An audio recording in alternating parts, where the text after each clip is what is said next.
The grass. It ain't always greener, but it is in the outfield. Let's talk about it, Will.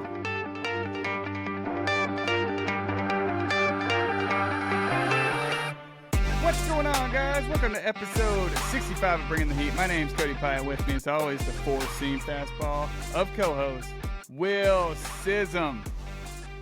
Take two, baby. We talked about it before every episode. One of these episodes, we're going to start going, not hit record. And today is that fateful day. How are you doing? It happened. We knew it was going to happen, and today it happened. Hey, I'm doing good. I'm doing good, man. It's been a long week. The family's been a little sick, including myself, but getting better on the up and up. And the brain's not quite functioning at 100%, but hey, this is going to be a really fun episode, one that I've been looking forward to all week, and so I think it's going to be a lot of fun regardless. It's a monstrous list we're going to look at. We're looking at the outfield fantasy picks here, guys. And let me tell you something. We would have done the whole thing, not recorded any of it. And, man, we only made it about 3 minutes in. I'm so glad we looked down and realized, wait a second, what step did I forget to do here? But like Will said, we're really excited. I'm glad to have him back feeling good. That's no fun. All right, not a great way to kick off 2024, but we're back. A lot of stuff has happened. We're going to turn our attention to the grill real quick, throw some protein down, and let's talk about where we left off. The Red Sox made that deal with Chris Sale. Days after that trade, they extended him a 2-year, $38 million contract. Essentially, the first year is a $16 million deal in 2024, and then in 2025, it'll be $22 million. And then there's a club option. It's $18 million in 2026. And there's a buyout. It's buyout free. But the funny thing about this is the Red Sox sent $17 million over in the deal. So they're paying for Chris Sale to pitch for the Braves. What can I say, Will? The Braves are going to brave. You're right, man. The Braves are just a brilliantly run organization. And I saw today where Alex Anthopoulos got extended through, I think it's like 2031 and forever. Yeah, what as long as he wants to do it, right? So what a just a super well run franchise. That their roster is obviously loaded. It's deep, and what a great move, because essentially, I mean, I understand the Braves are taking a little bit of a risk taking a guy like Chris Sale, who has a pretty long injury history, at least at this point in his career. But as you mentioned, they're basically not paying anything, if you want to look at it that way, this year, because the Red Sox are essentially paying for it, if you want to look at it that way. That's right. And then next year, they're on the hook for, I think you said, the $22 million. But then let's say Chris Sale has a great 2 years. They have a club option, and basically that allows them to kick in year 3, because that's the club option. And so it's a brilliant deal. And if Chris Sale is just not himself, if he's not performing, then obviously they're not going to pick up that club option for year 3. So what a great move for the Braves. And, we don't have a lot of time to get too deep into it. But, the worst case scenario with Chris Sale is stick him in the bullpen as a left-handed matchup nightmare. Yep. And he doesn't. Obviously, I'm sure the Braves want him to be a high-end starting pitcher for a couple of years, but worst case scenario, he could be a left-handed hitter's nightmare out of that pen. And what a great move. Yep, it's a great move. You know what? I'm just glad the Red Sox are using that payroll. If you're not going to make our team better, let's make another team better. Braves need it. So I'm just kidding. No, it's going to be great for them. He doesn't have to be the 1. He can be the 4. I think it's just all good things. From one great lefty to another, Robbie Ray on the move from Seattle. I can't say I saw this one coming. San Francisco Giants, they got their big fish to pair with Logan Webb by acquiring the 2021 Cy Young winner, Robbie Ray from the Marlins. For an outfielder, Mitch Haniger coming back to Seattle. And then they also got starting pitcher Anthony Discalfani. Had a pretty solid year a couple years ago. Been roughed up since in 22 and 23. Dude, what are your takeaways from this deal? I feel like you don't see big league veteran for big league veteran that often. You're right. I thought it was a really interesting deal. It did catch me a little off guard. But I'm going to give you two kind of takeaways. One's kind of outside the box, and I'm going to save that one for last. My first takeaway, though, is I really like this move for the Giants. Mm-hmm.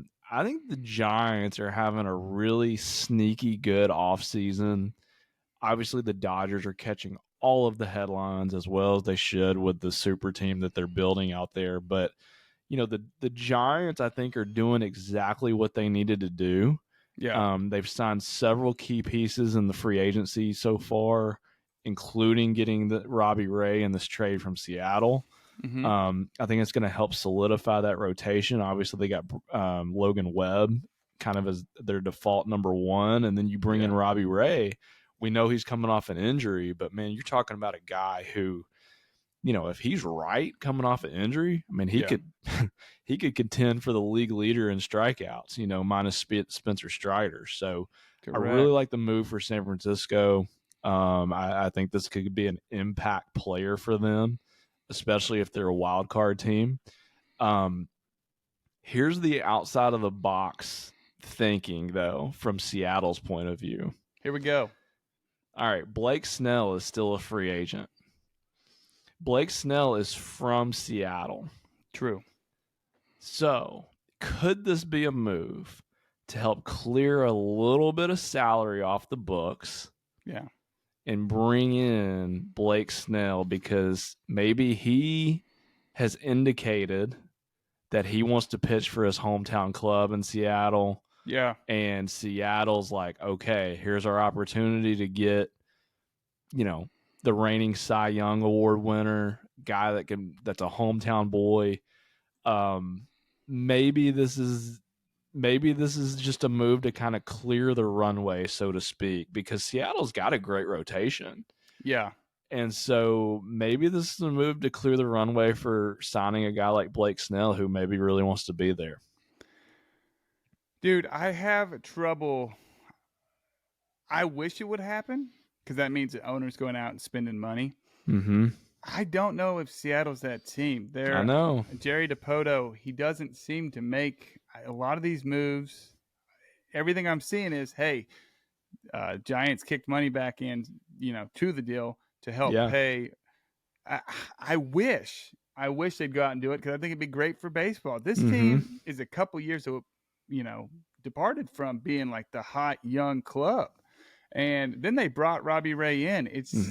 It's very confusing. You're seeing this in baseball with these middle market teams, and I wonder if it has anything to do with the TV deals.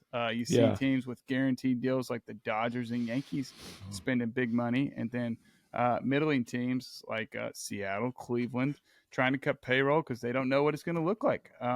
Seattle's a team that is ready to win right now. They could. I understand they have great pitching depth. Yep. And they got Kirby and Luis Castillo, Bryce Miller. Yes, Castillo. All these guys that can go out and do the dang thing. But here's the deal. He's owed $73 million, Ray is, over the final 3 seasons. I believe there's an opt-out after this year. He won't be able to come back until about halfway through the season. So I think the Giants are betting that he's not going to opt out. But I don't know. I mean, do you think he could if he has like a really good second half of the season? Absolutely. The way pitchers are getting paid, man. Yep. And that's what makes the Chris Sale thing for the Braves, that $18 million price tag. That's not that bad. Jack Flaherty got $14 million this year on a 1-year deal. This is 3 years into the future. I don't know how much better this makes Seattle. Haniger had a really solid year for them in 2021, and then he signed with the Giants. It just didn't work. I don't know if it's a ballpark. Some people feel comfortable different places, but I don't know. I hope because that division was really turning into like a 3-headed monster with Seattle, Houston, and Texas. And it feels odd with all the young pieces that Seattle would step back. I agree. And that's why I have to believe that it's a move to like clear the runway for something else to happen. Like I just can't Yeah. I can't believe that a team as on the cusp as what everybody believes Seattle is, Yeah. why would you trade a key rotation piece, Yep. you know, for basically, I mean, with all due respect to those guys that they got, I mean, those are not impact players in my opinion. And Yeah. Seattle is in dire need of another impact player to go along with Julio and those pitchers we were talking about. So Yeah. I hope this is a move that's like followed by something else, and we're like, Yeah. okay, this is It what they makes were sense. doing. Yeah. I'm with you, dude, to close the book and move on to something else here in a second. That's what I thought. This is how silly this is. The Kellenic thing when they moved him. Yeah, I was like, oh, we're clearing the runway for Juan Soto. I thought they had the pieces and the young talent, maybe a Brian Wu yeah, and the prospects to go out and trade for Juan Soto and then have like the ultimate outfield out there in Seattle. But that's just not what went down. yeah. Sticking to the Giants, man. I think today or maybe last night they added another arm. This is going to be interesting. They added Jordan Hicks, who's been a pretty solid reliever, seventh, eighth, even some ninth inning appearances for St. Louis, and then got traded to the Blue Jays last year. Dude is nasty, throws really hard. They are looking at him to start. I don't know if you saw that. Mm-hmm. Um, I think back, like I remember the Red Sox wanted Papelbon to start even after he had Yeah. closed for those years. It just never panned out. They could never stretch him out and him find that success. What do you think about this? Pretty interesting. It is interesting. I like the signing. I will admit though, I don't love the fact that they want him to start. There's just some guys, and I could be very wrong on this as far as Yeah, Jordan Hicks goes, but there's just some guys. You mentioned Papelbon, but there's just some guys that it's like, all right, this team's going to try to stretch so and so out to be a starter, yeah, and they're just not the same. There's something about certain guys that when they know they come into the game in the sixth, seventh, eighth, ninth inning, they know that they're coming in, they're giving max effort. mm-hmm. They know they're only going to be there for one inning, and some guys are really, really good at it. Yeah, And Jordan Hicks, he throws as just about as hard as anybody. I mean, he throws well over 100 miles an hour when he's right. oh man, And I just fear that if you try to stretch a guy like that out yeah, and he's not giving that max effort and let's say he's topping out at 97, 98, it may sound crazy, but there's a big difference yeah, between 98 and 103. yeah, And I just don't. I'm interested to see how this experiment goes as far as trying to stretch him out again, but it felt yeah, like it was unsuccessful previously in St. Louis, I think it was. mm-hmm. I'm interested to see it, but I just think he's a bullpen guy. And think about this. Think about if they did use him strictly out of the bullpen, you've Yeah, got a back end of the bullpen of something such as Jordan Hicks, Camilo Duvall, and then they've got a couple of other good young yeah. arms in that bullpen, man. The That would be a Rogers lights twins. yeah, that would be a lights out bullpen. It really would. I mean, it would turn into like 6 innings in a cloud of dust. Yeah. So we'll see. They have Robbie Ray. He'll be back halfway through the year, and then Alex Cobb is also hurt, hip surgery, and he had that on Halloween. I don't know how long he'll be out. I'm not seeing any notes on that, but we'll see. We'll see. Maybe they're not done, like you said. Yeah. Maybe they'll go out and get Snell. That would be pretty interesting. It's Yeah. always rumored to that West Coast, man. Mm-hmm. Nothing wrong with that. Let's keep talking about lefties here, dude. This is interesting. Sean Manaea signed a deal with New York. He got more money than I thought. It's a 2-year, $28 million deal for the lefty to join the Mets. There's an opt-out after the 2024 season. Pretty cool because, if he does really well and thinks he can go out and make more than 14 mil, he can just opt out. And then for the Mets, it kind of submits their starting five for the year. So you got Senga, Quintana, Luis Severino, Sean Manaea, Adrian Hauser. They got in the deal with the Brewers. Would you like to take a guess at the two highest paid starting Mets pitchers for next year? Max Scherzer and Justin Verlander. That's exactly who it is. That's exactly who it is, Will. Yeah, and I think they're top 5 on the list of players behind like Francisco Lindor. So, Yeah. yep. It's very, when I was kind of taking a deep dive at their depth chart, I was like, whoa. I mean, looking at this last year and looking at it this year, night and day. Will, anything on the Mets? Well, the only thing I'll say, I mean, the whole Mania thing doesn't really move the needle for me at all, really. But Yeah. um, I'm very curious to see because David Stearns, let's remember, David Stearns came over from Milwaukee. Um, Milwaukee was very much build from within Mm-hmm.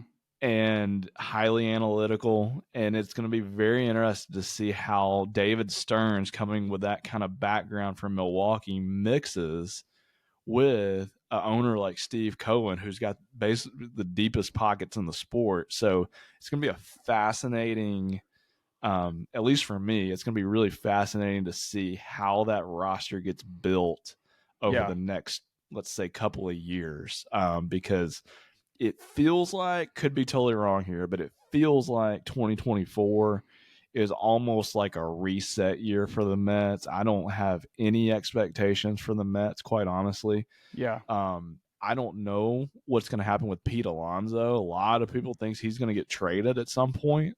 Yeah. We will see.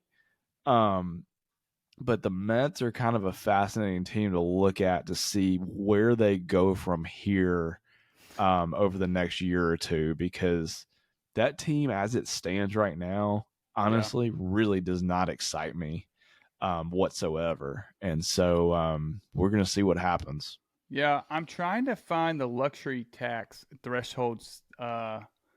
Let's see here, because I was reading a few days ago and I cannot remember where I saw it, but they're over that line to the Yeah. point where they're paying double for a free Yep. agent. So if they sign somebody for 10, they actually have to pay 20. And for that reason, some people think, even though money is no object to Cohen and Yep. this, that, and the other, at some point he's going to get tired of paying double for players. And Right. so they might not extend Pete Alonso. And it's just unbelievable to me. I don't know. It's like he loaded up MLB The Show last year, and he's like, if I acquire these people, we Mm-hmm. win 9 times out of 10. Then he went out and Mm-hmm. did it, and then real life happened. Yeah, dude, the Mets, they're they ended the season 346 million was their payroll. Going into this year, a much less daunting team, 305. So there's money tied up more. They got more money tied up in Scherzer and Verlander than the Cleveland Guardians have payroll wise, or it's really close. So, yeah, Unbelievable. it's nutty, dude. It's nutty. Uh, yeah, there'll be no salary cap without a salary floor, and the Yeah. players don't want that. I don't know. It's weird. Yeah. Okay. Moving on, man. This is something I'm really excited. You said that didn't move the needle. I want to know if this does, because the Rays are Willin and Dylan, underrated fantasy team name that I want Will to adopt, especially because he loves trading players. Let's see. Tampa Bay, they traded Andrew Kittredge. I love that guy. Mm-hmm. Sneaky fantasy pickup for me a couple years ago, Mm-hmm. to the St. Louis Cardinals for outfielder Richie Palacio. Let's see. The Cardinals picked them up from the Guardians. He had a pretty solid back half of the year. He has like 5 years of team control, and Andrew Kittredge is going into his final year of team control. So it's crazy how the Rays do that, man. They'll just flip cheap player for cheap player, and Mm-hmm. now you're under, you'll be with us for the next 5 years until we flip you again. And then the second one they made, I'm super curious to hear your thoughts on this as well. Luke Raley to Seattle for Jose Cabanero. That's not how you say that, but we're going to push right past it. He's a glove first shortstop, Will, and had a pretty solid year. But Rayleigh had an even better one: 249, 19 home runs, 49 RBIs. But again, Jose has team control, and they need a shortstop. Unfortunately, what are your thoughts on what the Rays are doing? It's just kind of it's like I said a couple of episodes ago. You just kind of get used to it as a fan of the fan of the team. Like you just don't buy your favorite jersey of the Rays because in a couple of years they're going to probably be gone. No kidding. It's just kind of how they operate. And I the good thing about this one, not like we were talking about Tyler Glasnow. Glasnow is an all-star, if he stays healthy, but Yeah. these guys are more role players. At least they have been for the past few years. Andrew Kittredge is a really good reliever when he's healthy. Mm-hmm. The problem, he has not been healthy recently, and Mm-hmm. so I certainly don't mind seeing the Rays pick up a guy that they at least feel somewhat good about, that has several years under control, and Palacios there. The other one, Luke Raley, it just felt like, he's kind of a platoon guy. He didn't ever hit against lefties. Yeah. But he's a big power guy against right-handed pitching.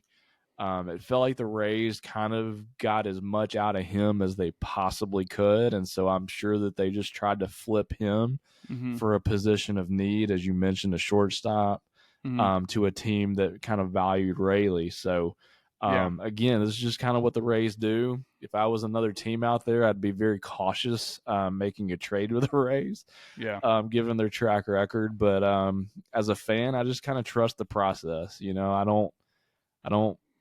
The Rays win way more trades than they lose, and Yeah. so I just kind of trust the process. I didn't have too much attachment to either one of those two players, which is nice, unlike Glass now. Yeah. But Gosh. but yeah, I mean, I don't have a problem with the move for either team, and hopefully it'll benefit all of the teams involved in those two deals. Yeah. Hey, if you're looking to get a jersey, I would go. Longoria would be my first Yeah. pick, and then Shane McClanahan. I cannot see them, even though I bet they'll do it because they just did it with Glass now. And then Pepio, he'll be there for a second. You could also just get your name and favorite Junior race number. Cavanero, if they can sign him as like a 20-year-old, Yeah, he might have the best bet of any of them. just lock them up. Lock Yep. them up. I love it, dude. Okay, let's see. Two more things, man, and we'll be quick. The Cubs, they got an arm. We're going to talk about one leaving here in a moment, but they signed Shota Imanaga, 4-year contract. I don't know if you saw this. He was like 36 hours away from having to go Yeah. back to Japan and pitch, which made it kind of interesting. Let's see here. Reported 53 million guarantee, but they could reach with incentives and a 5th-year option, 80 million. He is coming stateside after a very successful career. He's 30 years old. He's a 2-time MPB All-Star and coming off a season which he posted a 2.66 ERA, a 1.01 WHIP. He actually led the league in strikeouts with 188. We saw him win it for Japan in the World Baseball Classic. I feel like the Cubs have to do more. What do you think, Will? Yeah, I'm with you. I'd like to see the Cubs definitely make another couple of moves to, I mean, I just think the opportunity is out there Yeah. for anybody in the NL Central right now to really take control. It's like nobody really wants to make that huge move. Yep. You can make an argument that the Cardinals did by getting Sonny Gray and trying to solidify at least the front end of that rotation, Yeah. which is a huge need.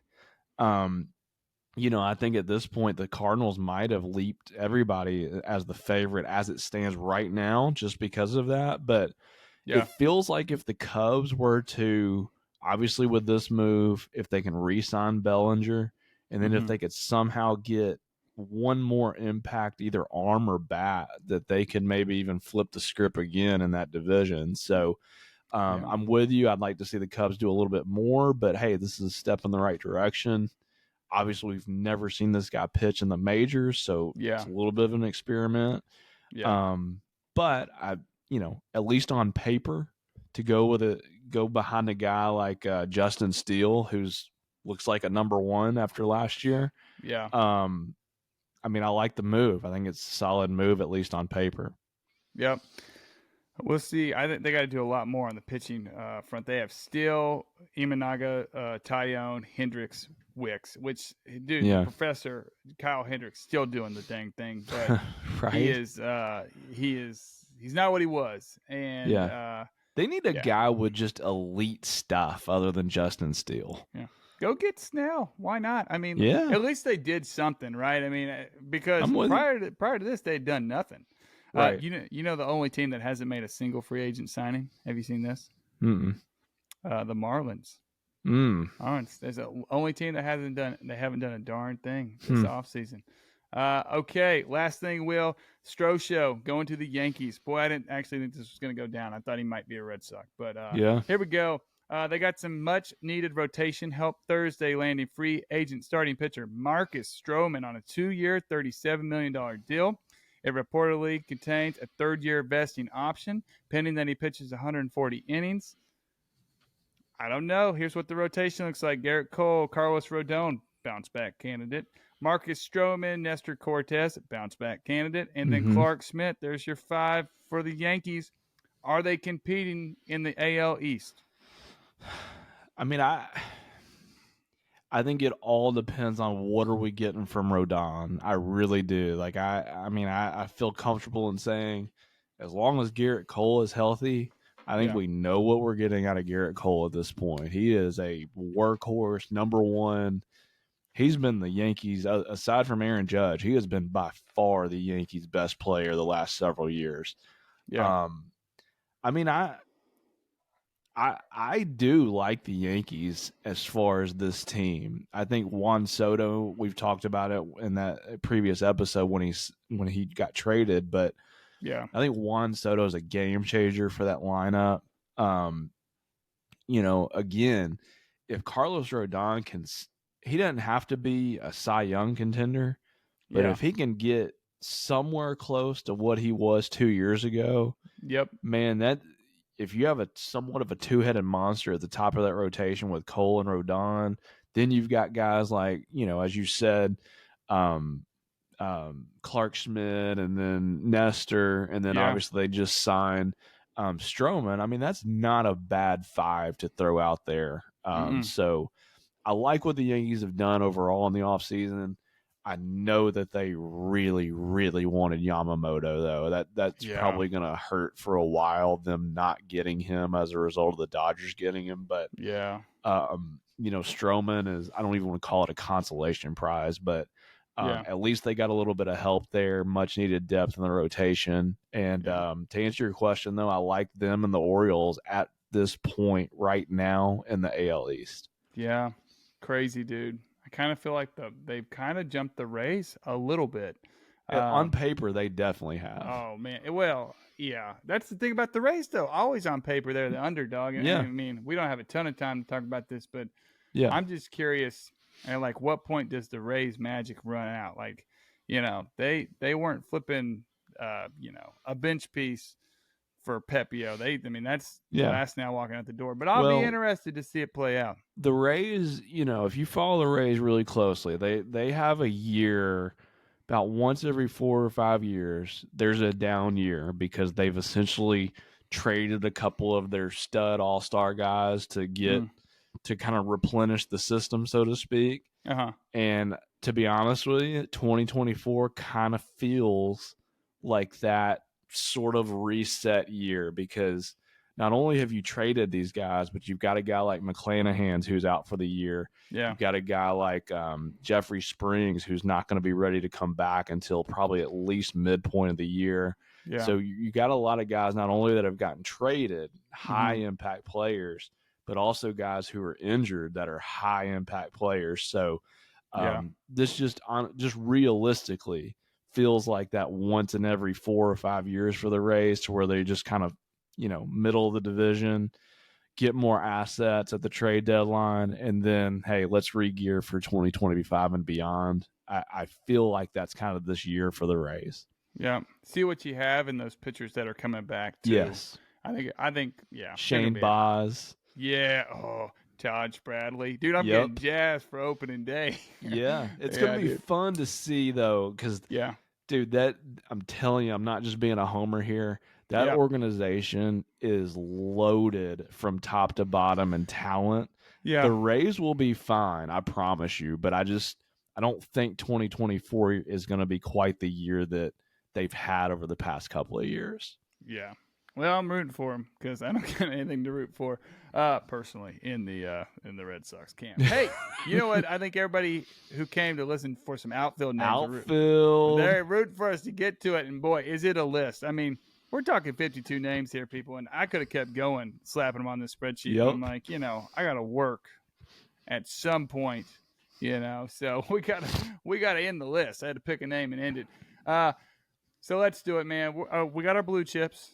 We got our steady eddies. When we get to the question marks, Will had such a good idea. We're going to take the question marks and we're going to group them in ways that they're pretty identifiable. And, if you're like looking for somebody late or middle rounds in the draft and you need someone with speed or someone with lots of upside or this, that, and the other, power. It's going to be a lot of fun. Hang in there. It's going to be great. Let's do some blue chips. Will, starting out the number one fantasy player in all the drafts I've ever seen. I've never seen anyone taken other than this man, 1-1.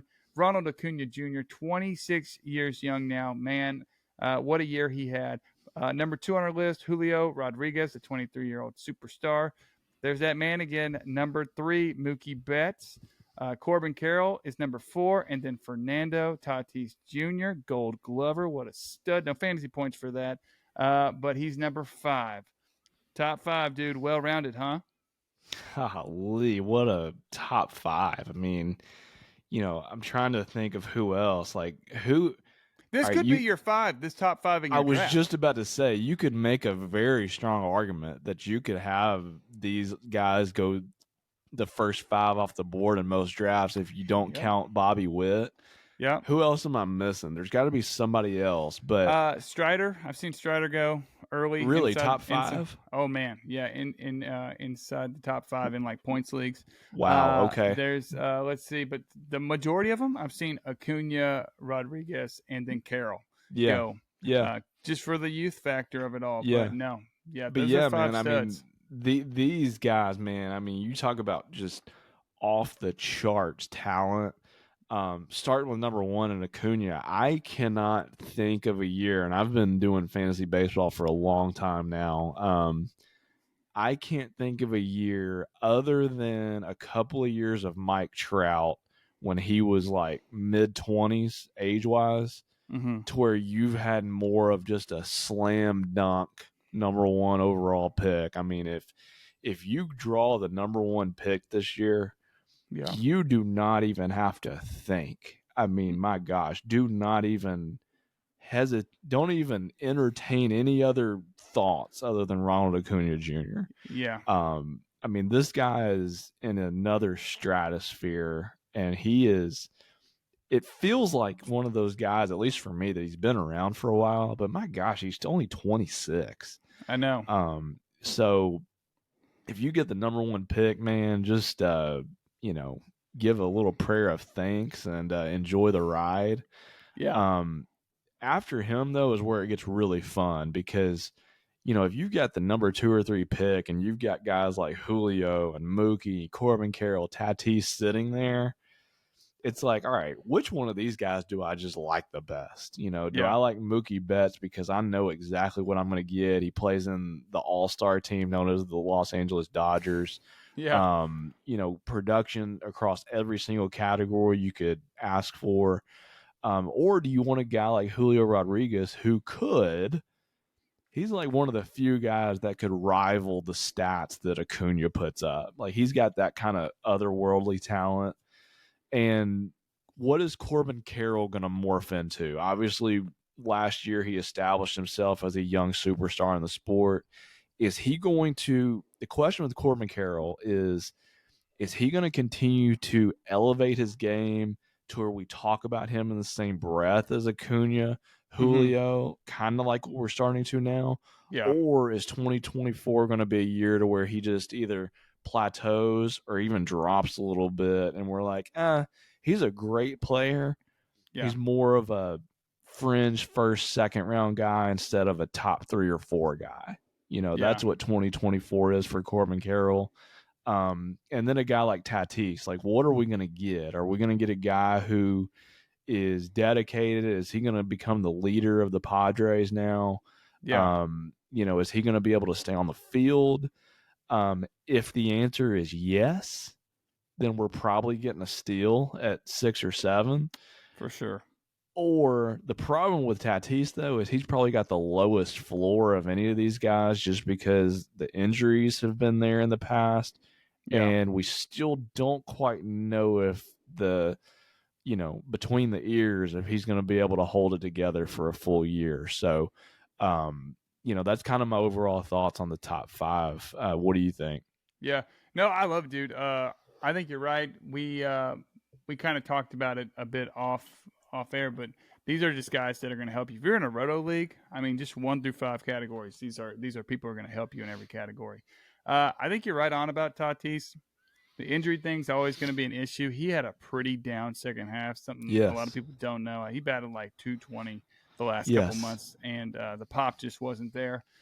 Corbin Carroll, a little bit of a similar story. I don't know if you remember this. He I think he struck out, hurt his shoulder. He was back the next day, but the pop was gone from that point on, and so he had like 6 homers in the second half after like tearing the cover off the ball to start the year. So can he stay healthy? Can he do his thing? The thing about Carroll is I think he's going to run, dude. He's so fast. He's going to run when he gets on. So that's going to be helpful. Yeah. I know we're not like humongous stolen base guys, but it is pretty helpful. And a great way if you get an early pick. And that's what I'm finding in some of these drafts. It's like I either want to be like 1 or 2 or give me like 9 through 12, and because then you can kind of do the back-to-back thing. But that's the fun thing about the snake aspect of the draft is everybody gets an advantage. Obviously if you're up top, you get the best players right off the top. But if you're at the back, you could be the first one to get 2 players inside the top 15 picks. So anyway, you slice it. Nope. I love everything you said, dude. If you have Ronald Acuna, just be thinking about what you want to do at the 16, 17 turn or whatever, how many teams are in your league, because that's what you need to focus on. Don't screw it up. Right. That's so funny, dude. Yeah. Oh my gosh. You've been gifted a head start. Yes. So, do good things. Okay, our final we have 5. Oh, we're 5 and 5. I love it. 5 more blue chips, Will, here. What about Juan Soto at 6? His new teammate Aaron Judge at 7. Yordan Alvarez. Oh, we paired teammates, dude. Yordan Alvarez, Kyle Tucker at 8 and 9. And then Bryce Harper. We want to talk about it real quick because he didn't play outfield last year, and it's likely he'll play first base all season this year. However, you're going to get outfield eligibility on ESPN and CBS leagues. So we wanted to mention it. Know where you're playing. Understand that because that obviously goes into strategy. But I think the leagues we play in, he'll probably be first base and util. But of those final 5, I see 5 guys that are really, really excellent at those 4 categories and maybe don't steal as much.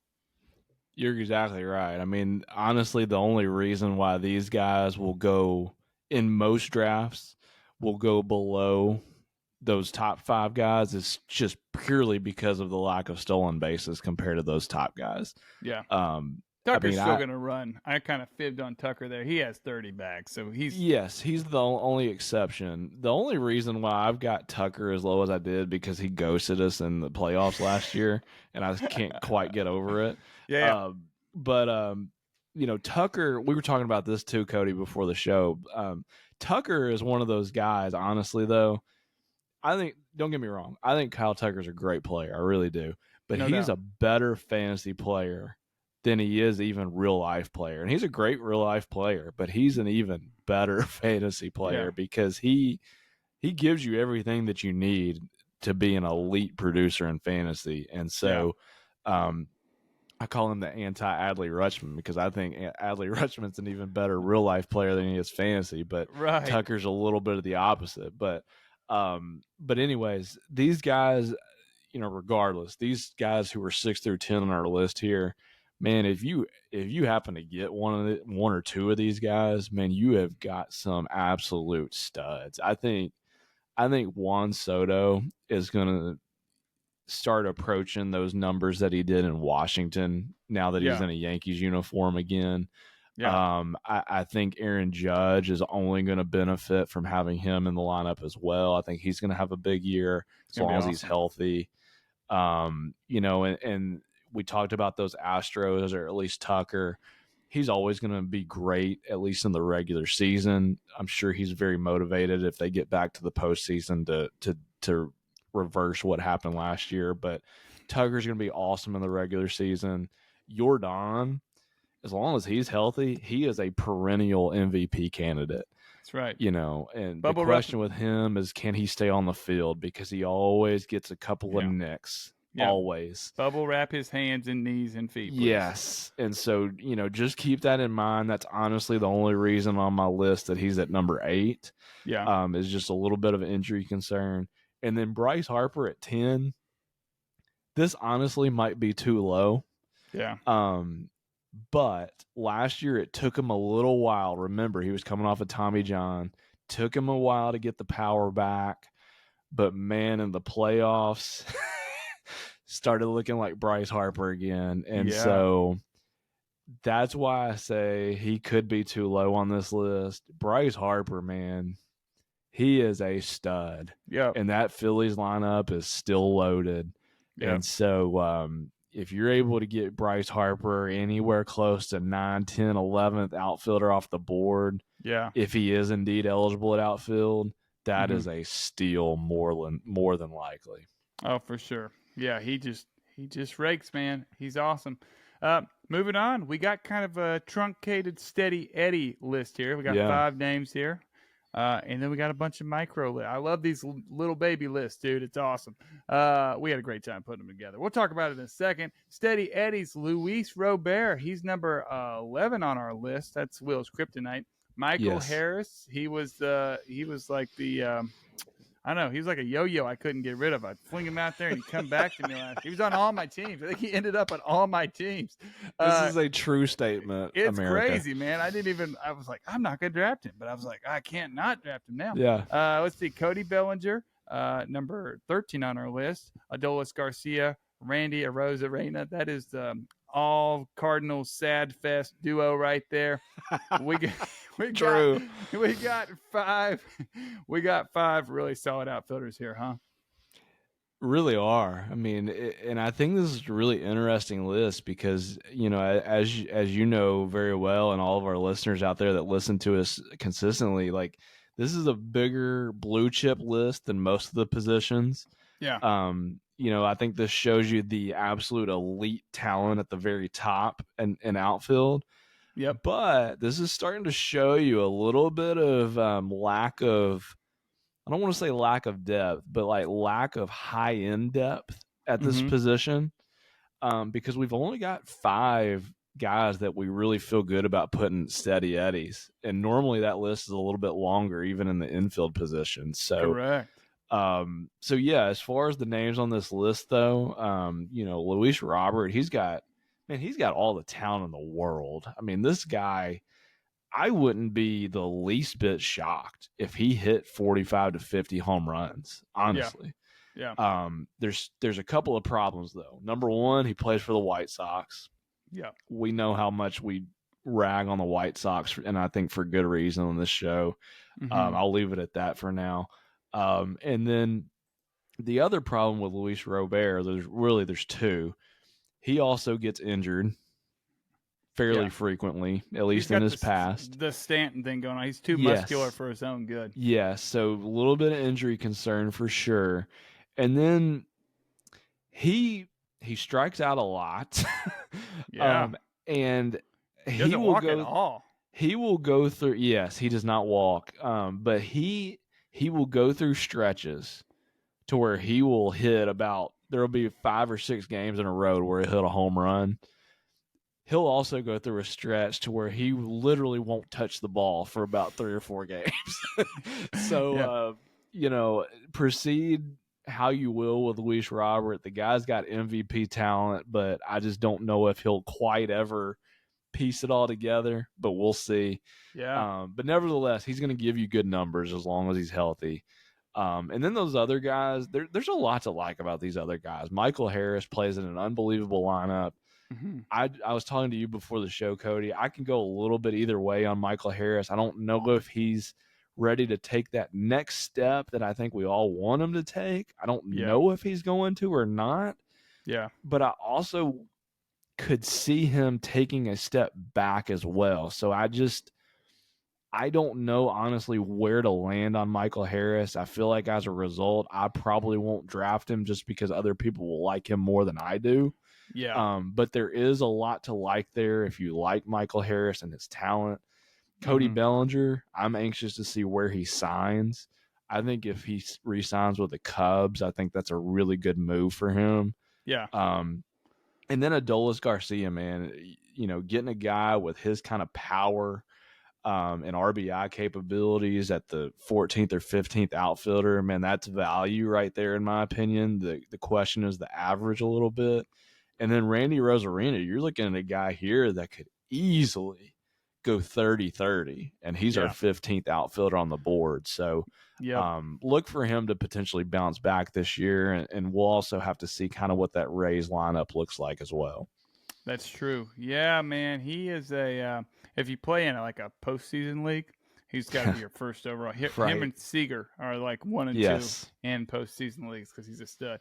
Yeah, I like everything you said, dude. Garcia, what a year he had, dude. That is crazy numbers. 39 home runs, 107 RBIs, 108 runs because he bats so high in the Texas Rangers lineup. Yeah, dude. When he's got like Josh Jung and Evan Carter now and guys like that hitting behind him, so he's going to score a lot of runs. 100%. Yeah. Belly, what else can you say? How many times are the Dodgers wrong on a player?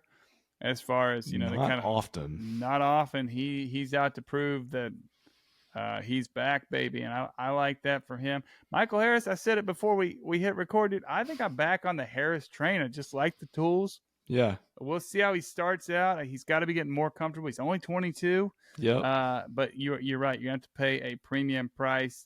And then Luis Robert, he's got a little bit of the you got to hold your breath every time he takes off for a second because you're like, oh, get up. I don't care if you get the stolen base or not. I just want to see you jog back to the dugout.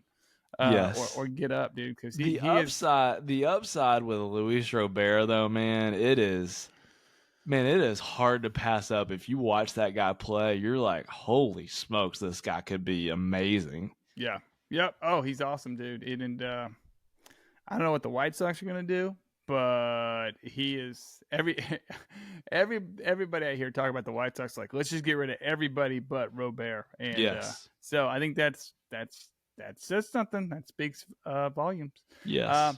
All right, we're moving on to the question marks. We're moving on to our baby lists. I'm very excited about it. Our first guy in our question mark tier, and he's going to be part of the Proceed with Caution group. We got groups like 6 to 8 guys or whatever we feel like, Will, because it's our show and we're having a good time. Number one question mark in the outfield. You're probably surprised you haven't heard his name yet. Michael Edward Trout. I don't think that's his middle name, but maybe. You got Michael Trout. Mike Trout. Nobody calls him Michael, just his parents. Mike Trout, number one. Christian Yelich, another former MVP who just, poor guy. I'd give him my back if I could. Kyle Schwarber, question mark. It's like, is he going to hit above 200? Yeah. Jazz Chisholm. Don't have to really explain that one. George Springer, Eloy Jimenez, and then Christopher Morel. He isn't really an injury. That's not really his issue, but he's young. He's got a lot of pop, but he just seems to, they hand him the bat with the hole in it and he swings through the ball a lot, dude. It's wild. But man, what a group, dude. And you kind of mentioned it a little earlier. You're going to get to this tier of outfielder third or fourth round in your draft because everybody we talked about up until this point is going to go so early. What do you like about these guys? This is a really fascinating list, and I think it's appropriately named Proceed with Caution because here's the deal. We're starting to, I think you're starting to kind of catch our drift here. Like, outfield isn't as deep as you think it is, right?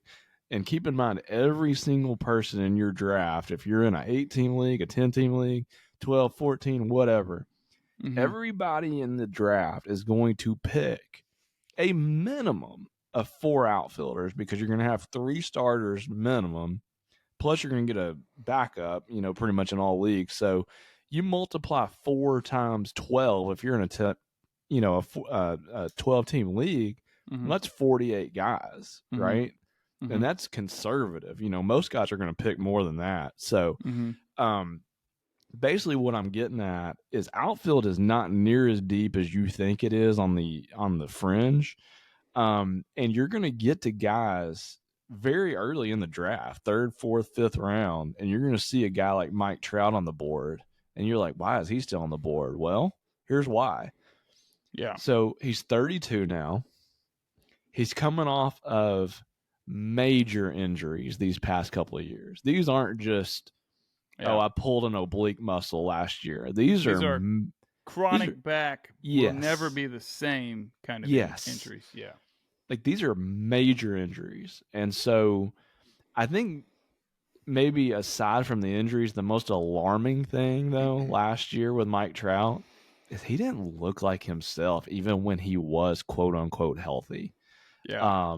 And so obviously Shohei's gone too from Anaheim or Los Angeles. So what are they going to look like around him? There's a lot of questions now with a guy like Mike Trout. Having said that, if if all the stars align and he does come out healthy and he plays in 130, 40 games, dude, you want to talk about a steal? Yeah. Holy smokes. So again, proceed with caution. Know what you're getting. You're not getting 24-year-old Mike Trout anymore.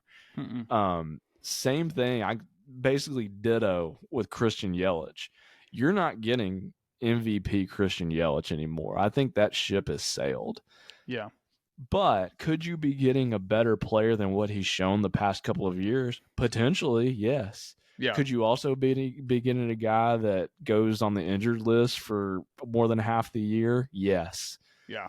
And so that's the problem with guys like this. You mentioned, Kyle Schwarber. What's the batting average going to land at? We know the power is going to be there, but is the average going to be anywhere close to playable on a day-to-day basis?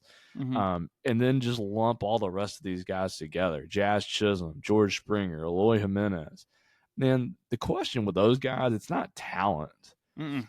Can they also stay on the field? Jazz Chisholm has yet to show us that he can play a full season. Moved him to the outfield. He got hurt in the outfield. I mean, and it's not like anything the first couple of weeks. Same thing with Eloy Jimenez. He's never been able to consistently stay on the field. And George Springer, he's always had nagging injuries, even in his heyday. And then you mentioned Christopher Morel. The only reason he's on this list, he didn't fit great anywhere else on our list, but Christopher Morel is as streaky of a player as you could ever imagine. He's a guy that's got crazy talent, but man, he has got to limit the strikeouts and the swing and misses. And if he can do that, he immediately becomes an incredibly valuable player. But until he does that, the upside is limited. So it's a very interesting list for sure. Yeah. We could pop him. I mean, I guess we could have put him in this next baby list. Here we go. The young and hungry list. Okay, these are guys. They are, they're young. They're hungry. They haven't eaten yet today. Here we go. Let's talk about it. Evan Carter, 21 years old. You have Riley Green. What a stud for the Tigers. Maybe he can stay healthy. Esteury Ruiz for the Oakland A's. Feel pretty good about that. Oldest guy. This is the senior of this class. We got Lane Thomas. I may or may not, but possibly forgot to move him out of this section. We're going to keep him in there, though. Let's see. A couple of lottery tickets. Jackson Cheerio, Wyatt Langford for Milwaukee and Texas. And then you have Jordan Walker and Josh Lowe of the Rays. This is the fun part of this kind of exercise, man, because this is where you really tailor your outfield to fit your team. Am I right? Yeah, you're exactly right. And out of these guys on our list, 8 names or so, I can pretty much bank right now on we're recording this on January the 12th. Yeah. There's going to be at least probably 2 guys off of this list that hit this year. Like that, Mm-hmm. if you get these guys and let's say anywhere in the middle rounds, you're going to get a guy that probably production wise should have been picked in the early rounds, but it's Yeah. just a matter of which one's it going to be, and that's kind of what makes this so fun. Um, but what I saw out of Evan Carter last year, he has all the makings of an all-star type of player for a number of years. Yeah. I love what I saw out of him in limited action last year in that loaded lineup in Texas. Riley Green's going to be coming off of a pretty significant injury, but he showed flashes last year. Mm-hmm. Former top 5 pick overall, so the abilities there. Estuary Ruiz could easily lead the league in steals. So if you're looking for a relatively inexpensive source of stolen bases, he's your guy to target Yeah. kind of those early middle rounds. And then kind of take your pick of guys like Lane Thomas, Cheerio, Langford, Walker, Josh Lowe. The problem with Josh Lowe is the Rays obviously are very analytical, and so he does not hit very often against lefties. Yeah. So it'll be interesting to see kind of how if that continues to play out. So if you get a guy like that, you're going to have to get a guy to replace him every so often because he's going to be out of the lineup against a lot of lefties if that continues. Yeah. But having said that, he's got all the ability in the world, power speed combination. And then what are we getting out of Jackson Cheerio, Wyatt Langford, Jordan Walker? Yeah. It looks like Cheerio is projected to start the season in the lineup for the Brewers. He's been their top prospect for a number of years. They inked him to an 8-year deal. So, Yeah. power speed combination projections. He's 19. He's 19. It's Yeah. crazy, So, dude. if you're in a dynasty league, jump on a guy like that. If Yeah. you're not in a dynasty league, somebody's going to Mid-round jump flyer. on him. Yeah. Yep. Yeah. 100%, dude. So yeah, that's kind of what you're getting with this list. Yeah. I've seen I'll talk about the lottery tickets for a moment because I've seen them go as early as like round 10. Wow. And I mean obviously I didn't let them get past like 16 or 17. Mm-hmm. I'm listen, you know whose fault it is? It's Julio Rodriguez's fault because and Corbin Carroll the following year. And so we're like, which one of these guys? I double tapped him in one of my drafts because it's like, why not? We'll see. These guys have had success every level of ball they've been at. And like you said, Jackson Terrio, he's going to be in the outfield starting for the Brewers start the season. And Wyatt Langford, this is a guy, and I can look up his ADP while I'm talking. But he was playing in college last year in Florida. Yes, but he is going to fly up draft boards. Yeah. His ADP is going to go way up. Right now, ADP, let me see if I can't find it here. This is saying 266. That's not right. They need to update their stuff. But this is a guy that if he performs in spring training, you're going to see him go 10, 11, 12, just round. I mean, this dude's 22. He had a lot of success in college. Mm-hmm. His numbers last year were not bad in AAA. Let me get to those now, Will.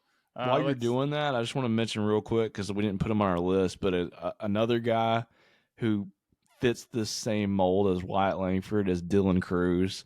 Oh, for sure. Played last year. If you watch college baseball, he was LSU's arguably best player. Yeah. Other than Paul Skeens and Dylan Cruz and Wyatt Langford, those two are going to be compared for a long time because Cruz came out of LSU, Langford out of Florida, and both of them are going to hit the majors very quickly. Dylan Cruz is in the Nationals organization. Wyatt Langford, as you were talking about, is with the Rangers. Yeah. How about 362, 11 bombs, 34 RBIs? He stole 13 bases. Yeah, and only a few games he played in. I mean, this guy, Cheerio, he had about a full season under his belt, but he has a 282 average, 22 home runs, 91 runs batted in. And this dude, And Cheerios got a ton of speed too. Oh man, we'll see what happens. Yeah, he stole 43 bases. Yep. So yeah, the more I talk about it, the more I like it, Will. Yep.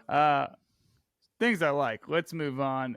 You name this next list, and I just thought it was so awesome. It's the Lumberjacks. These are the guys we're turning to if we just need some homers. You know what they say, chicks dig the long balls. Well, we're a couple of early middle-aged men, but we also enjoy a home run now and then. What'd you we say? do. Yeah. All right, so let's talk about it, dude. Marcell Ozuna's on this list. Jorge Soler, future Red Sox. Teoscar Hernandez. He's a Dodger. Everybody's going to the Dodgers. Yeah. So they'll probably go to the Dodgers too. But they're not going to pay him until 2076 through 2088. Let's see. Anthony Santander, that is. Dalton Varsho had some pop last year and not much else. And then Nick Castellanos. That dude looks like a lumberjack. I mean, he's just Philly through and through. What about this list do you like? The name of the list kind of speaks for itself. I mean, so keep in mind, these are all guys that we consider question marks. We're just kind of grouping them in these subsets, let's call it. So ideally, you would want these guys, any of these guys we're talking about in these subgroups, ideally, you want these guys as your third or maybe even fourth outfielder. And so, with these power guys, if you've got a couple of guys in the outfield already that you feel pretty good about, average and maybe steals or runs scored or whatever the case may be, and you're like, you know what, I could really use a fairly inexpensive source of power. Here's your list right here. So Marcell Ozuna, you mentioned it, plays for the Braves, probably going to be their DH most days. He hit 40 bombs last year, and now do I expect him to do that again? I don't know that I would say that. Yeah. But he'll get hot at some point and he'll hit some home runs. And really the same goes with the rest of this list. I mean, you can say the same exact thing about Soler, Teoscar, who now hits in the LA Dodgers lineup, which is kind of nice. Yeah. Santander has always been that guy for Baltimore the last few years. And then Varsho, we'll see if he bounces back at all from the 220 disappointment last year. Yeah. And then Castellanos, I was talking to Cody before the show. It feels like Castellanos is a little bit better hitter than what his average usually comes out to be.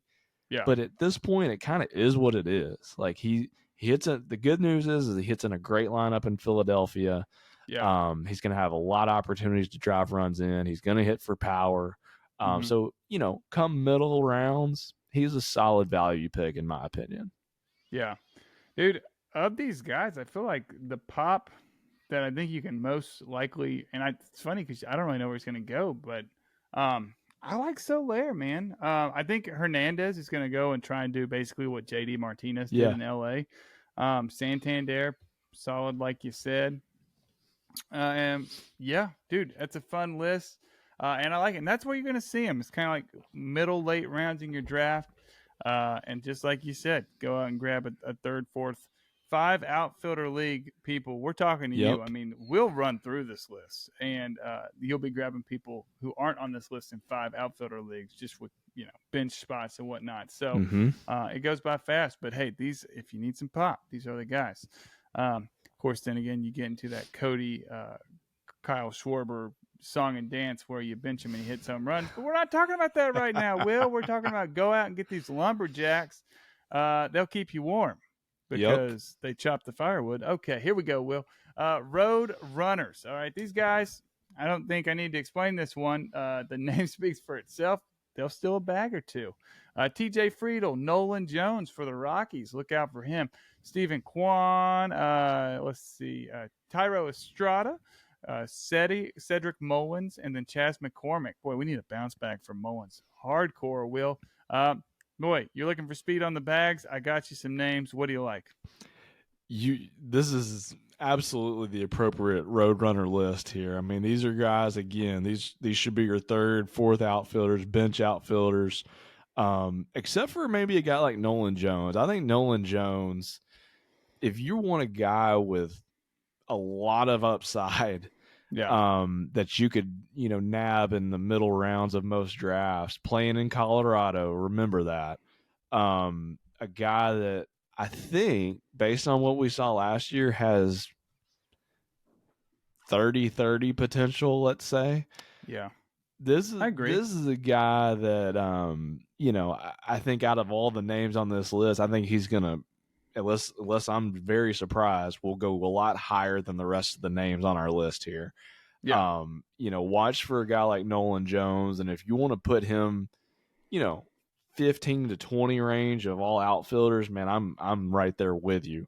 Hmm. But as far as everybody else on this list, I mean, it's kind of, who do you like? Who's a guy that is going to give you enough home runs to go with the speed is kind of Yeah. what I'm looking for. Or enough of something else, Yes. average, run scored, whatever. Yes. And so, but they all have questions. That's why they're here, you look at a guy like Steven Kwan. The problem there is, man, he hit 5 home runs. And I mean, can he get enough home runs to make a difference? You're really Yeah. looking at a guy like Jeff McNeil, basically.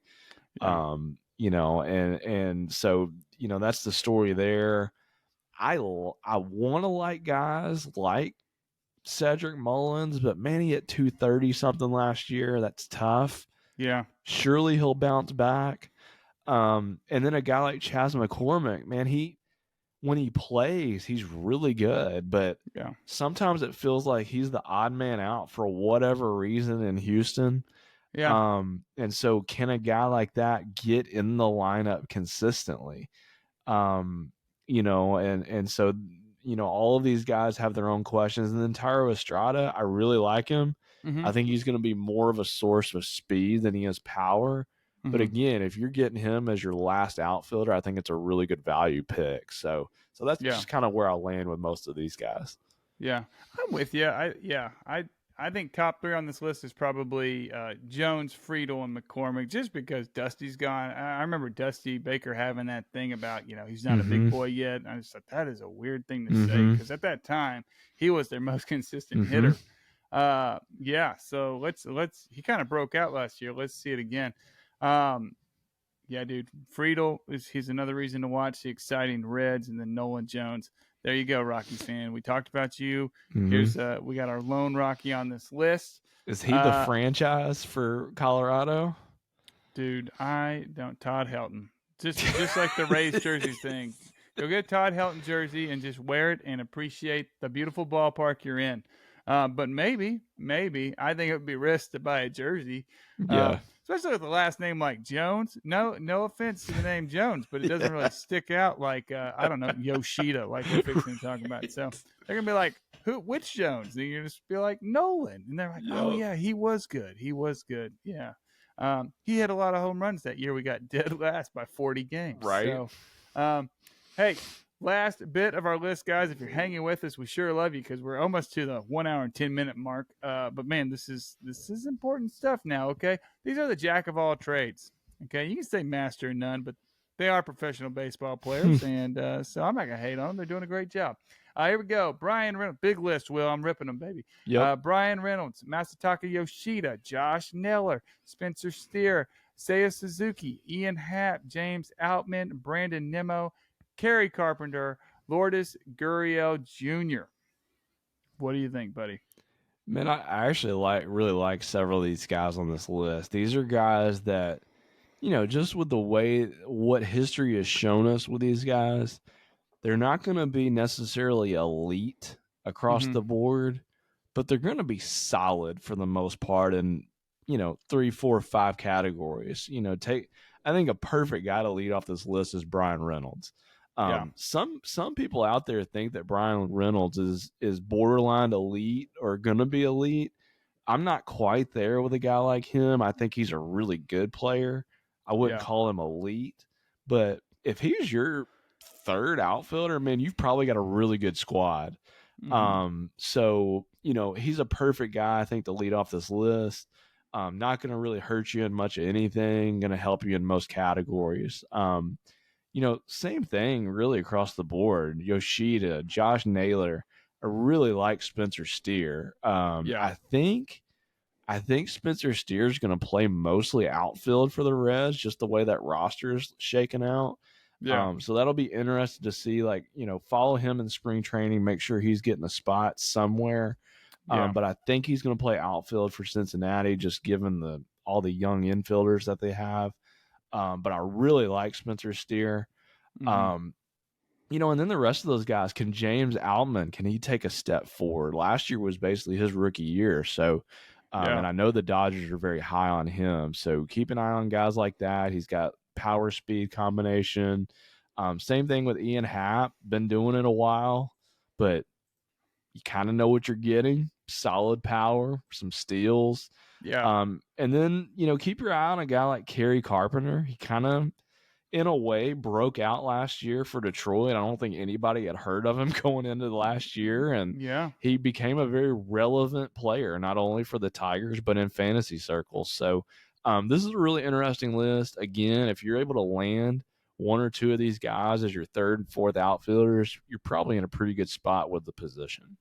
Yeah, I'm with you, dude. One guy I want to touch on from these, and I want to stress again. I know you just said it, but just because they're the last people we're talking about, this isn't like a typical episode. These guys are good. These Yeah, guys are these are good, not man. like our last outfielders by no means. Correct. We don't have our last outfitters on this list because it would have to be 150 names. Yes. So just want to preface with that. I like Josh Naylor. Yep. He man, solid year last year. 308 average, 17 home runs, 97 RBIs. Dude, something about it. There's question marks with the Guardians lineup, but he is going to be tasked with doing a lot of damage there if they're going to succeed. And so I just think he's an athlete, and I'm excited to see what he does in the outfield. Yoshida, what are we going to get in Beantown from Mm-hmm. him? I don't know. They're rumoring getting rid of him, dude. It's Really? unbelievable. Yes, I read a Boston beat reporter talking about how he thinks they signed him just so they get Yoshida and Imanaga. That didn't work. That did not work. Terrible, terrible, terrible. Couldn't even get him to come to the stadium. So Interesting. yeah, it's a pretty tough, pretty tough. But hey, other guys, we didn't really talk about him. Brandon Nimmo, he's probably kind of on my don't draft board for whatever reason. He but he's actually not showed bad. some power last year, though, which is encouraging. Yeah, I just have that gross Mets taste in my mouth. I'm with you. But he is about as consistent as they come. I Yeah. will say on Nemo real quick, Yeah. if you play in an on-base percentage league, Yeah. his value goes a little bit up because he gets on base at a high clip. Problem is he doesn't steal much, but showed Yeah. some power last year, gets on base. Mm-hmm. We'll see if the average ticks up. He's going to hit probably leadoff right in front of Lindor, Yeah. Alonso if he stays there. So I don't know. Like, I'm with you. I would Mm-hmm. love to see more out of Nemo, but there's, if you're in an on base league, he's not a bad guy to have. Yeah. No, you're right. I mean, he's pretty solid. So, he'll help you in categories. He's not really going to hurt you. Yeah. At all. And then points leagues, it always helps those guys that don't strike out a lot. That's why you'll see a Bobby Witt go lower than 2 in a points league. So stuff like that, no doubt about it. Whew, Will, I'm a little winded, dude. I feel like I yawned like 2 times. I'm sorry. It's not because of what you're saying. It's like this is an elephant we just ate together tonight. Yeah. Not bad. How you feeling with the outfield position?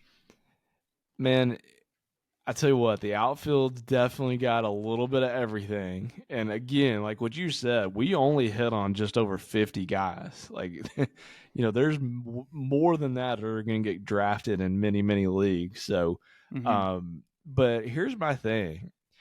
Outfield is deceiving. Yeah. Outfield is the position. It's deceiving because it's got all the top end talent. Like, you're going to have, those first 10 names we threw out there, those are all 10 of those guys are going to go, if you're in a deep league, in the first 2 to 3 rounds, all of them. Yeah. And so, you're looking at it, in the first 2 or 3 rounds of a draft, Yeah. A third of the players are going to be outfielders at minimum. Mm-hmm. And so if you look at our list, that only leaves 5 more guys that are steady eddies, and then it's all question marks after that. Yeah. So I say all that to say the talent at the top deceives you. Yeah. And the sheer numbers of outfielders deceives you into thinking that this position is deeper than it is. And, you know, you can get serviceable players in the middle of the late rounds for sure. But the high quality top end guys go so quickly at this position. And so, yeah, I know this is a long winded way of saying, like, for me, I think it's going to be really important for you to get a minimum of one of those elite guys. If you can somehow get 2 of those top 15 guys, dude, you're going to have a major leg up on your competition, in my opinion. Yeah. I think that this is a position that you should value very highly at the top of the drafts. We've talked about the depth at other positions this year looking better and better. And I think this is an opportunity in the outfield to attack early in the draft, because I'm telling you, it's going to go quick. And if you don't get somebody in those first few rounds, you're going to look back when you look at your team at the end of the draft and be like, man, I wish I had a stud outfielder that I could bank on. Yeah. So that's just kind of my overall thoughts on it. Dude, it's a great call. Real quick before we get going, just to speak to your point, I did a mock draft this afternoon. It is a mixed points league, just 12 teams, 5 outfielders go. So obviously, the gas is going to be on the pedal to fill those spots, but everybody needs 5, not 3 or 4. But our last guy that isn't a question mark is Randy Arozarena. He went in the 4th round, pick number 5. So there you go. I mean, we basically previewed the chunk of the first 5 rounds of bats that will go.